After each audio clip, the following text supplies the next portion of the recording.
September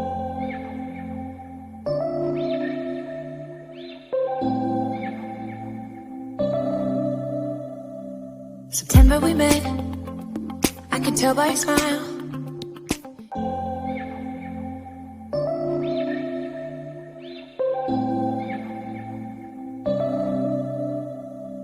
September we met, I can tell by your smile. Oi pessoal, tudo bem? Eu sou a Carol, voltei. Hoje a gente continua o assunto com a Patrícia, né, que é neuropsicóloga. Nós fizemos um videozinho anterior sobre o diagnóstico, daí a gente viu como é importante ter, como é importante avaliar, e a gente tem que ter os profissionais que tem que saber avaliar o autismo, né, para que a gente não se confunda, né, e que não gere problemas. Hoje a gente vai falar do que é necessário, qual é a equipe que é necessário, quem avalia, né, o que, né, como essa avaliação é feita. E aí a Patrícia vai explicar perfeitamente que a gente vai ficar sabendo como é que funciona para a gente ter esse diagnóstico correto. Tudo bem, pessoal? Então, hoje a gente vai falar um pouco sobre quem avalia, tá? Como é que a gente faz esse diagnóstico de autismo? Então, vamos lembrar um pouquinho. O que é o autismo? O que a gente tem que avaliar no autismo? Hoje, segundo a DSM-5, nós temos dois pilares que a gente tem que avaliar. O primeiro é a parte de comportamentos funcionais. O outro pilar é a parte de comunicação social e linguagem. Então, são áreas muito amplas para serem avaliadas. O que acontece? Entendendo a complexidade desse diagnóstico e entendendo a amplitude dessas áreas a serem avaliadas, desde 2013, a Organização Mundial da Saúde e o Ministério da Saúde publicaram diretrizes de orientação para avaliação e intervenção das pessoas com transtorno do espectro autista. Então, o que essa publicação traz para a gente? Tá? Que existe uma equipe mínima. Essa equipe mínima ela é composta por um neuropsicólogo, por um fonoaudiólogo e por um médico.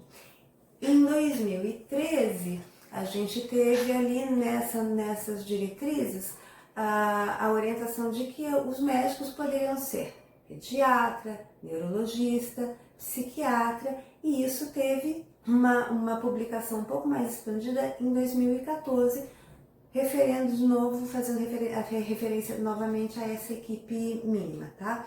Mas vamos entender por que precisa desses profissionais. Então vamos lá.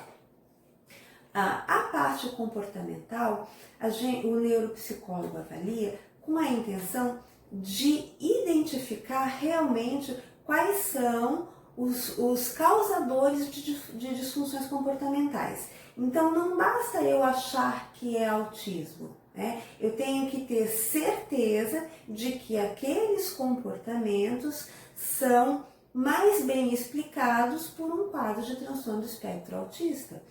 Existem comportamentos, principalmente quando a gente fala em transtornos de neurodesenvolvimento, que é um grupo mais amplo da qual o autismo faz parte, vários transtornos de neurodesenvolvimento podem trazer comportamentos muito semelhantes. Por exemplo, eu posso ter uma criança com deficiência intelectual que pode apresentar ecolalia, né? Eu tenho uma criança com deficiência intelectual que pode apresentar atraso na linguagem. Eu tenho crianças com TDAH que vão apresentar comportamentos desorganizados que a gente pode também atribuir a um quadro de autismo. A desatenção, possivelmente a gente vai encontrar em todos os quadros. Então, o que a neuropsicologia ela faz? Ela mensura as habilidades cognitivas daquela criança, tentando entender quais partes afetadas que estão presentes naquela criança e se aquelas alterações cognitivas daquele indivíduo podem ser atribuídas, podem ser explicadas por um autismo ou são melhor explicadas por outra patologia. Lembrando que ninguém é mágico, ninguém tem bola de cristal, são observações comportamentais. Então, como é que o neuropsicólogo ele trabalha? Observação, entrevista com a família, dependendo da idade, se for criança em idade escolar, entrevista com os professores, escalas aquelas famosas escalas que a gente costuma ver na internet. Elas ajudam, mas elas não são suficientes para fazer diagnóstico, isso é bem importante, tá? Então, eu posso ter uma escala que o meu ponto de corte é 25. Ah, eu fiz 20, então não é autismo. Pode ser, tá? As escalas não são suficientes, elas são apenas um indicativo, elas ajudam. E os testes neurocognitivos, então eu vou avaliar flexibilidade cognitiva, a memória operacional, atenção, enfim, várias habilidades. Depois a gente pega isso, essas pecinhas, e tenta montar o quebra-cabeça na nossa frente. E aí a gente vai ver o que deu, né? Pode ser um transtorno, pode não ser. Pode ser transtorno espectro autista, pode não ser. E pode ser transtorno espectro autista com várias outras coisas, né? Então, eu posso ter um transtorno do espectro autista com TDAH, um transtorno espectro autista com dislexia, um transtorno espectro autista com deficiência intelectual, enfim. A avaliação também serve para a gente identificar se é autista em sendo, se também tem outra coisa, tá? E eu vou falar por que isso é importante daqui a pouco. O fonoaudiólogo, ele vai avaliar as questões de linguagem. Então, ele vai avaliar se aquela criança, ela entende subjetividades, ela entende memória, se ela não tem uma defasagem de linguagem pragmática ou prosódica, enfim, toda a parte de linguagem, de leitura, de linguagem compreensiva, linguagem expressiva. Então, como é que funciona, tá? Para ser transtorno do espectro autista, eu tenho que achar déficits, prejuízos nesses dois pilares. Se eu tiver só no comportamento, mas não tiver na linguagem, não é autismo. Se eu achar na linguagem e não achar no comportamento, não é autismo. Aí isso vai ser melhor explicado por outras patologias.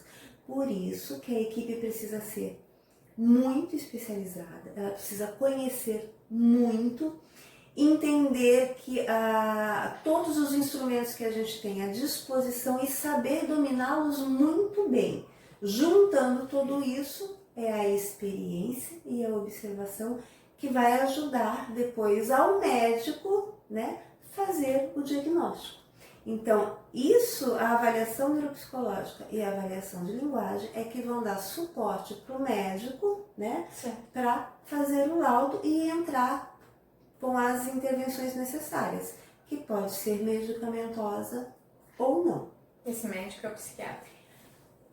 Ele, no Brasil, pode ser o neurologista, pode ser o psiquiatra, pode ser o pediatra. E existe aí um movimento hoje de que a psiquiatria está tomando bastante pé da situação, tá? Mas a gente ainda comumente a gente encontra aqui neurologistas e psiquiatras. Normalmente são eles que fazem os laudos, eles laudam o diagnóstico e fazem as intervenções, tá?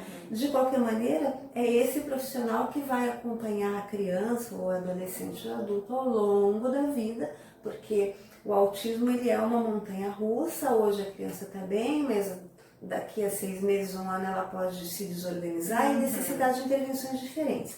Então é necessário que se tenha um médico para acompanhar esse indivíduo ao longo da vida e fazer as atualizações necessárias, né? Principalmente porque o autismo, ele pode não estar sozinho. Aliás, é muito mais comum que ele venha com alguma outra patologia associada. Então, é ele que vai ficar de olho nessas manifestações e encaminhar para avaliações e intervenções. O que a gente encontra muito no diagnóstico? Autismo com TDAH, autismo com deficiência intelectual, autismo com transtorno de habilidades escolares, com dificuldades de percepção visoespacial, com alteração de processamento auditivo. Isso comumente a gente tá associado. E eu tenho uma pergunta. Eu gostaria de saber se você já conhece casos de pessoas que vieram com um diagnóstico errado e outra. Se é necessário depois você avalia, percebe que é autismo e não consegue identificar outros transtornos. Se de repente é necessário voltar para uma reavaliação, dependendo da idade da criança, se for muito pequenininho, como é que funciona? Então vamos lá. Diagnóstico errado faz parte da rotina. tá? Que dó. Que dó, é uma dó. Mas assim, Faz parte. existem vários fatores que influenciam nisso. Primeiro, né, que hoje a gente sabe muito mais do que a gente sabia 5 anos atrás. E que a gente, 5 anos atrás, a gente sabia muito mais do que sabia há 10. Então hoje, assim, a questão do autismo leve é uma coisa muito recente, né? As técnicas, a gente tá vendo uma movimentação muito recente. Quando eu comecei a estudar autismo, para vocês terem uma ideia, era 1 a cada 10 mil crianças tinham autismo e a gente só identificava aqueles quadros muito graves, né? Aí depois de passou para 1 a cada 4 mil crianças. E aí a gente já identificava os casos um pouco mais moderados. Aí passou há 5 anos atrás, eu lembro que era 1 a cada 2 mil crianças. 5 anos atrás, 1 a cada 5 mil. Hoje a gente está trabalhando com uma média, dependendo do centro que está disponibilizando a informação, 1 a cada 59 pessoas, 1 a cada 48 pessoas. Então eu costumo brincar que tem mais pessoas dentro do transtorno espectro autista do que pessoas com gripe. E isso é uma coisa que revolucionou completamente o diagnóstico. Sim, né? sim. Então, mas por que acontece isso? Porque hoje a gente sabe mais, porque hoje a gente consegue identificar com mais facilidade as pessoas dentro de um quadro muito leve. Informação, né, tá melhor, então a gente consegue, às vezes a própria pessoa pode perceber no seu filho, a professora, no seu aluno, né, a própria pessoa se percebe. Exatamente. Então, né, por outro lado, a gente tem, quando a gente fala de transtornos de neurodesenvolvimento, eu falei no vídeo passado que eles têm muitas coisas em comum, né? Então, por exemplo, falta de atenção, eu vou ter em várias patologias. Não necessariamente toda pessoa que tem déficit de atenção vai ter transtorno do déficit de atenção, né? Então a gente precisa avaliar adequadamente. O que acontece no diagnóstico errado, principalmente quanto mais leve o quadro, mais diagnóstico errado, porque é muito difícil avaliar.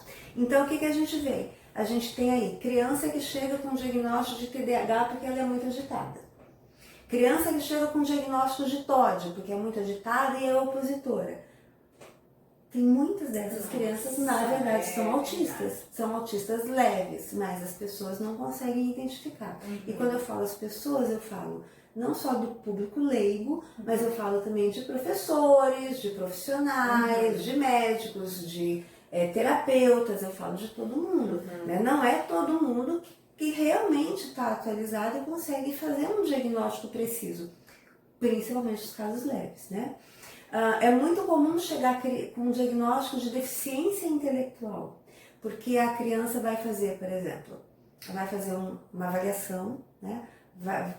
Inventou de fazer o teste VISC, né? Que o pessoal hoje se fala muito no teste VISC, e foi super mal no VISC. Aí fala, é deficiente intelectual. Não é.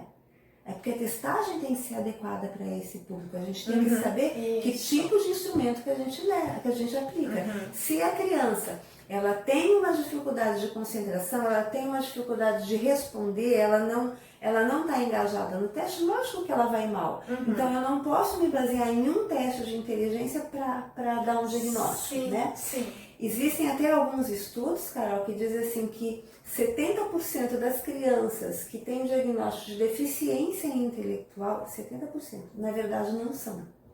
Na verdade são crianças que podem ter, por exemplo, um TDAH, um autismo, mas que a avaliação ela não foi feita de maneira adequada. E como prejudica, né? Porque imagina que daí você tá acreditando, então você tá indo naquele viés, né? E aí é outro. Porque se eu tenho um diagnóstico errado, como é que eu vou intervir corretamente? O que eu utilizo para intervir no diagnóstico de autismo é completamente diferente do que eu vou utilizar para intervir numa criança com deficiência intelectual. Muito bem. Então a gente encerra por aqui, a gente volta com a Patrícia depois, falando mais sobre o diagnóstico. Não falta assunto no autismo, a gente tem, para cada pensamento sobre o TEA, a gente tem muito assunto, muita coisa para conversar. A gente agradece, Patrícia. Imagina, eu que agradeço a oportunidade. Muito bacana, esclarecedor, e a gente volta com mais Patrícia depois. Beijo grande e até depois. Tchau, gente.